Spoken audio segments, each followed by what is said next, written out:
Signs,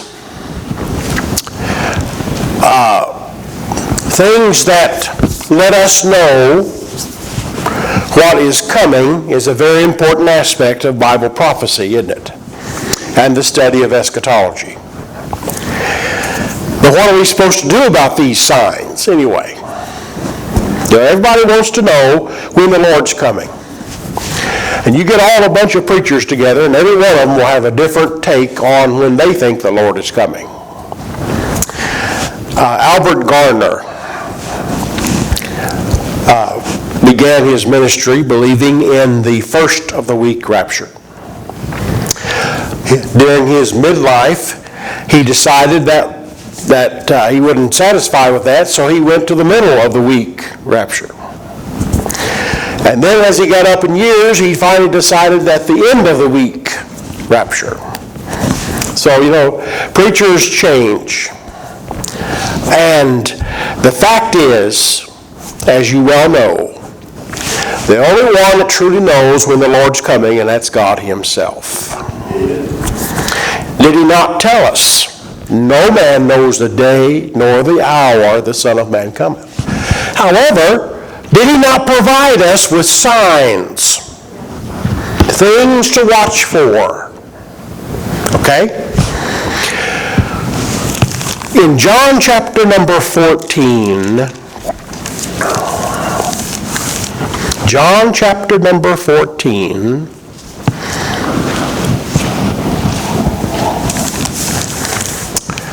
and verse number 3, as he now is trying to reassure the disciples, because he just gave them, just told them in chapter 13 he was going to be betrayed and he's going to be arrested and handed to sinful men. In verse number 3, I'll tell you what, let's just start with verse 1. Let not your heart be troubled, let not your heart be troubled. You believe in God, also believe in me. In my Father's house are many mansions. If it were not so, I would have told you, I go to prepare a place for you. And if I go and prepare a place for you, I will come again and receive you unto myself, that where I am, there you may be also. So he's plainly stating that he is coming, isn't he? Plainly stating. Let's go to Acts chapter number 1. As the disciples watched him rise up into the sky, and these two men in white apparel, remember? Go down to verse number 10 with me. And while they looked steadfastly toward heaven as he went up, behold, two men stood by them in white apparel, which also said, Ye men of Galilee, why stand ye gazing up into heaven? This same Jesus, which is taken up from you into heaven, shall so come in like manner as ye have seen him go into heaven. So there is obviously, and many more, principles found through the Scriptures that we know Jesus is coming. Okay? We know that he is coming not as the meek and lowly, but he's coming as the King of Kings and Lord of Lords. Remember in Philippians, every knee shall bow, every tongue shall confess that he is Lord of the glory of the Father. And he would also, in his discussion about the end time, when the disciples said, Lord, when are these things going to happen? Okay? He would give us some signs. He would give us some things to watch for. It's been my experience that when people want to know about the end time, and a lot of them do, a lot of Christians want to head straight to the book of Revelation and think that that's a book easily to be understood. They want to know. But what are they going to do with that information? Okay? What are we going to do with that information? Matthew chapter 24. Lord, when shall these things be? Was the question that the disciples would ask. When shall these things be? The very center point of Hebrew worship was the temple, wasn't it? And God's instructions from way back, you are to go to the temple. You can't worship anywhere else but at the temple.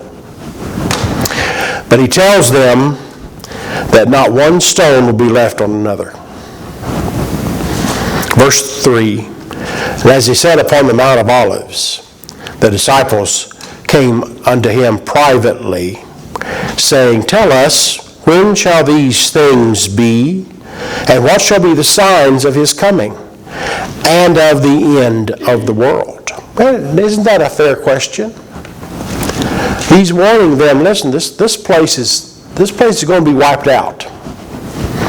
And when was that done? Was it not done in 70 A.D. when Tiberius Caesar marched through the streets of Jerusalem and killing and destroying in his path, and he got to the temple and believing that there was gold to be found, he had every stone taken off and laid to the side, believing that there was gold between the stones. That's greed. I tell you, that's greed. But not one stone left on another. But notice now, starting with verse 4, And Jesus answered and said unto them, Take heed that no man deceive you.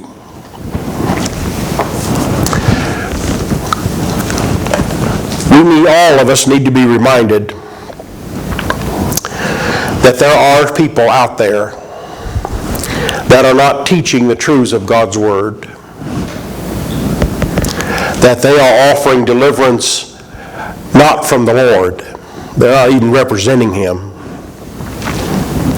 Verse 5, And he shall come in my name, saying, I am Christ, and shall deceive many.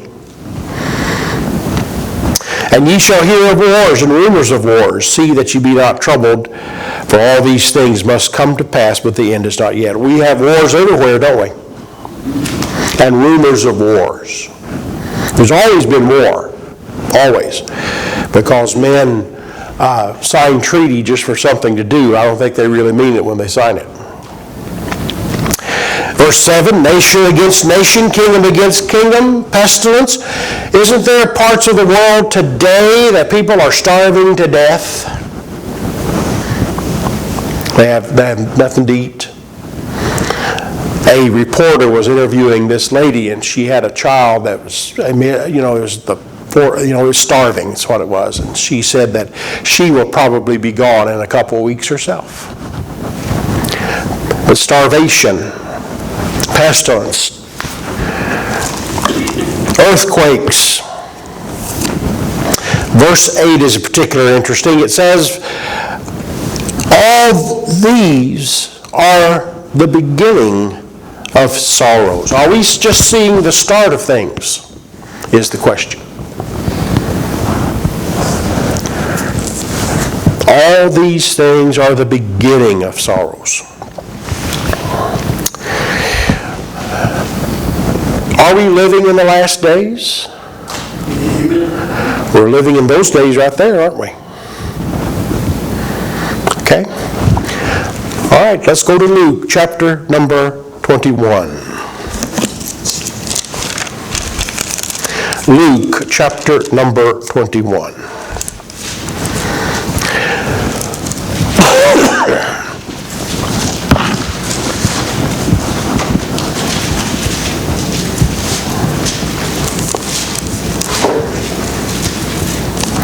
Look with me starting with verse 5.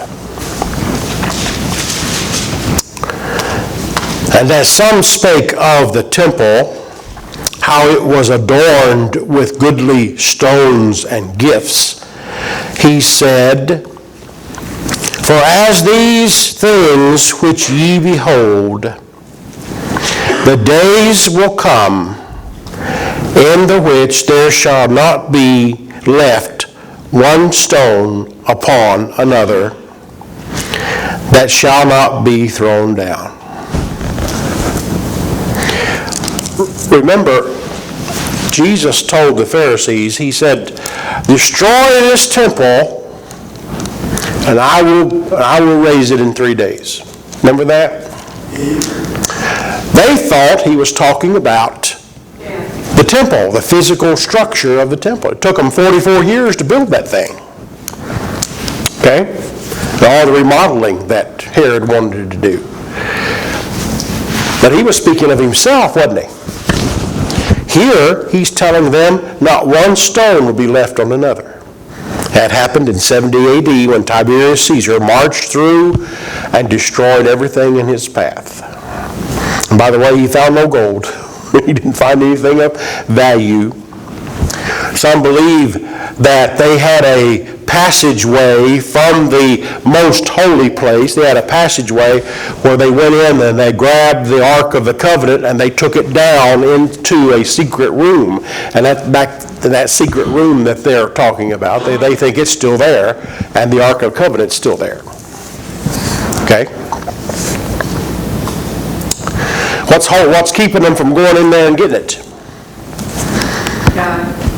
No, not necessarily. First, they have to have a high priest. Oh, I see.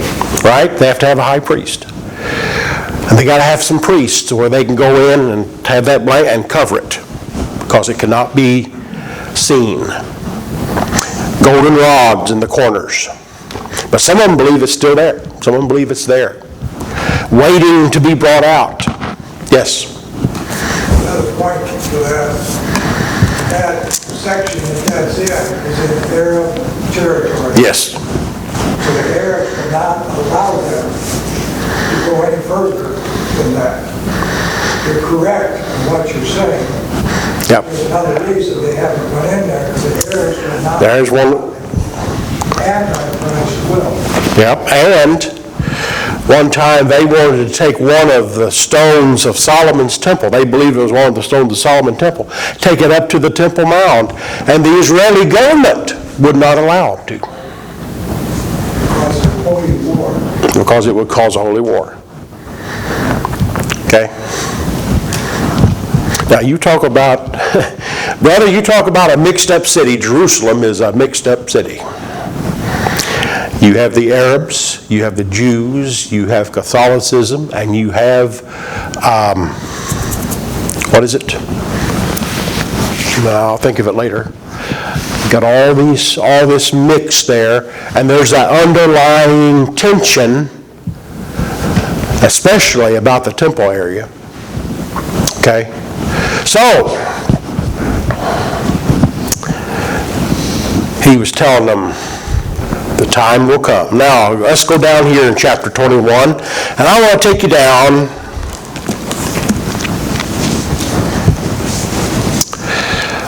and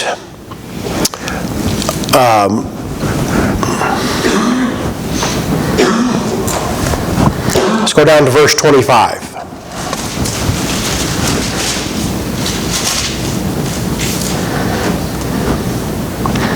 And there shall be signs in the sun, in the moon, and the stars, and upon the earth distress of nations with perplexity, and sea and the waves roaring. A time when this earth is going to seem like it's tearing itself apart. All right? And men's hearts failing them for fear and for looking after those things which are coming on the earth, for the powers of heaven shall be shaken. It's my understanding that when the stock market crashed in 1929, that there were people who killed themselves, ran out second and third story buildings because they thought they lost all their money and they just killed themselves. Okay. Well, can you imagine here, of all the things that are happening, notice now, and then shall they see the Son of Man coming in the cloud with power and great glory. There you go. Power and great glory. Dear hearts, He is coming. He is coming with a force that cannot be stopped or shaken. He's coming with the saints. And I'll take your attention to verse number 28. And when these things begin to come to pass, then look up, lift up your heads, for your redemption draweth nigh. Will we get to see this? I think we will. I'm persuaded that His coming is sooner than what we realize. Okay? I take you to 2 Peter chapter number 3. 2 Peter chapter number 3.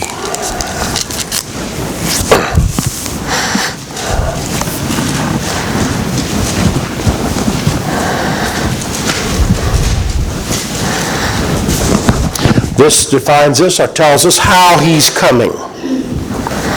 How He's coming.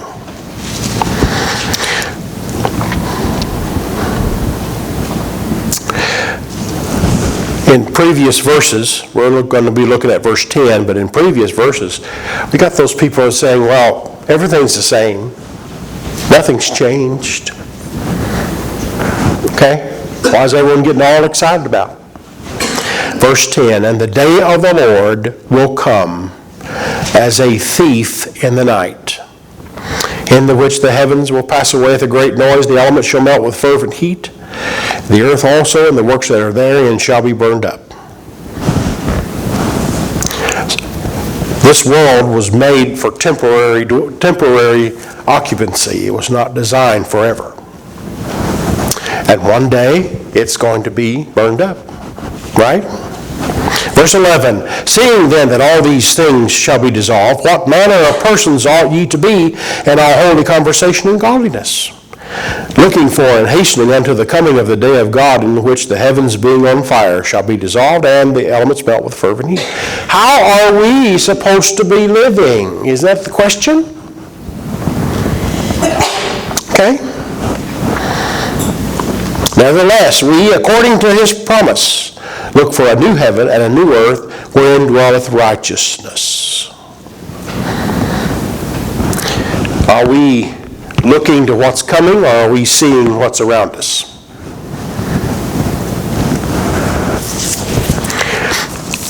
We've seen things the last few years that no one ever thought they would ever see.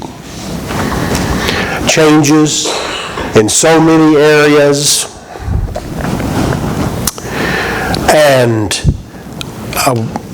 come to a time when people don't know if they're male or female. I don't understand. But I will tell you this. I believe it's going to get much worse before it gets any better. This world is going to turn more wicked. But we know the Lord's coming. And thank goodness He's coming. Let's look over here to 2 Timothy chapter number 3, and let's note the times in which we're living. 2 Timothy chapter 3. They're called perilous times, aren't they? Perilous times. This is verse 1 through 7.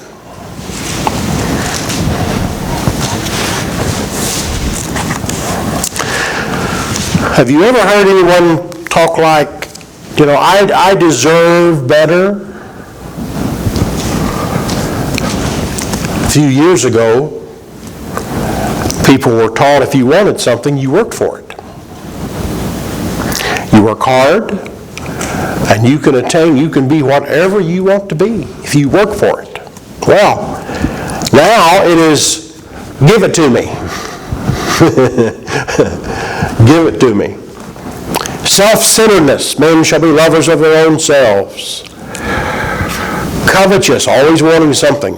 Boasters, look what I have accomplished. Proud. Blasphemers. It's a shame people's attitude about God is in such a condition nowadays. Disobedient to parents, unthankful, unholy.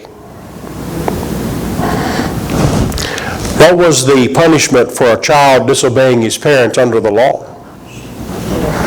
He'd be stoned to death, wouldn't he? Dad take him before the elders and they could stone him to death. Things like that were just not heard of. Okay? Remember when the sons of Jacob went into that village and they killed everybody, and because of their sister and the prince of the city took their sister Dinah, and they went into the city and they just killed. Jacob didn't know, for a son to disobey his parents in that fashion, or disobey their father in that fashion, it was just not heard of. It never crossed anybody's mind that they would do such a thing. But they did. Okay? Disobedient to parents. Without natural affection. God placed within us the natural love of a child. When that baby is held, put in your arms, you are given that ability to love that child. There's nothing like it. Okay? And for someone to disregard that.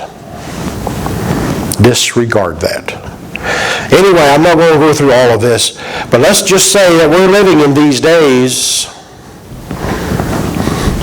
New terms that are coming out today on the news just a little while ago, an active shooter situation. What is going on? People step out of their car and pull out a gun and start shooting at everybody. I don't understand. Or for a young man to walk into an elementary school building and walk into a classroom and start shooting. I don't understand. What would cause someone to think of such a terrible thing? But we're living in that kind of world, aren't we? Okay? We lived in a community for a short time where they said we used to leave our cars unlocked and our houses unlocked. Everybody knew everybody, and we were all neighbors and family and friends, and the kids were afraid to do anything because if they did something to somebody, they knew their parents, and then they'd be, what I'm saying? Nowadays, they say we have to lock up everything because you don't know who is living in the house next door. My, how things have changed. Okay? But we're living in these kind of days. We were told that these kind of days. Now, we know he's coming. We know that he is telling us that the sign of his coming is the degradation of society in general. That society is going to turn bad. Have you noticed, maybe just me, I'm not trying to offend anybody, but have you noticed every time somebody talks about freedom to do what they want to do, it seems to me that they want to do what they want to do without the consequence of what will happen because of it. Okay? They scream for freedom, but they don't care to invade your space, and certainly if you disagree with them, that's not good. Well, is this kind of society we're living in? All right? Now, I would like to say that I'm not that old. I can remember when we said the Pledge of Allegiance in the classroom at the start of the school day. My, how things have changed. So what are we supposed to do about this? We know he's coming. We know the times we're living in. What are we supposed to do?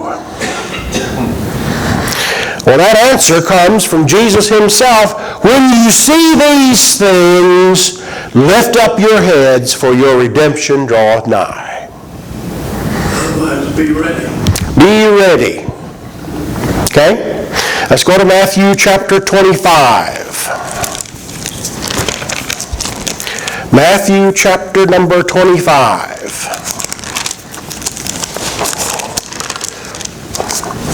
It almost sounds like that game, doesn't it? Ready or not, here I come.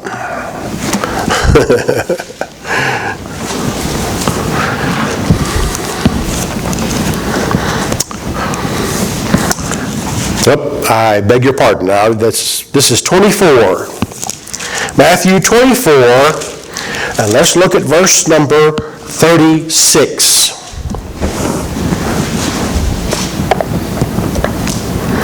But of that day and hour knoweth no man, no, not the angels of heaven, but my Father only. Then he goes into the days of Noah. Wasn't the imagination of his heart only evil continually? Okay, go down to verse 42. Watch therefore, for you know not what hour your Lord doth come. But know this, that if the good man of the house had known at what watch the thief would come, he would have watched and would have not suffered his house to be broken up. Now notice verse 34. Therefore, be also ready, for in such an hour as ye think not, the Son of Man cometh. All right? So that's our answer, isn't it? We know he's coming. We know the times in which we're living in is incredibly different than what it was a few years ago. And we know that these things are supposed to be, right? For a preacher to say that things are going to get better, the Lord's, they're going to, that great revival that is going to come and change the world, I don't find that in Scripture. I find it's going to get worse. And in fact, the world, the governments as it is right now, doesn't care for churches. People don't care to be reminded. Okay? They like to stop those voices if they possibly can, but we know we are to be ready. We are to be ready. Vigilant, because he is coming. In our watching, let us be sure that we do it with joy. Wouldn't it be great if the Lord would come today? Okay? Wouldn't it be great?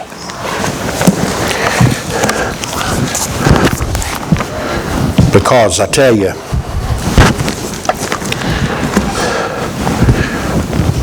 it's almost getting, I don't know what the government's going to do. I don't know what cities and states are going to do.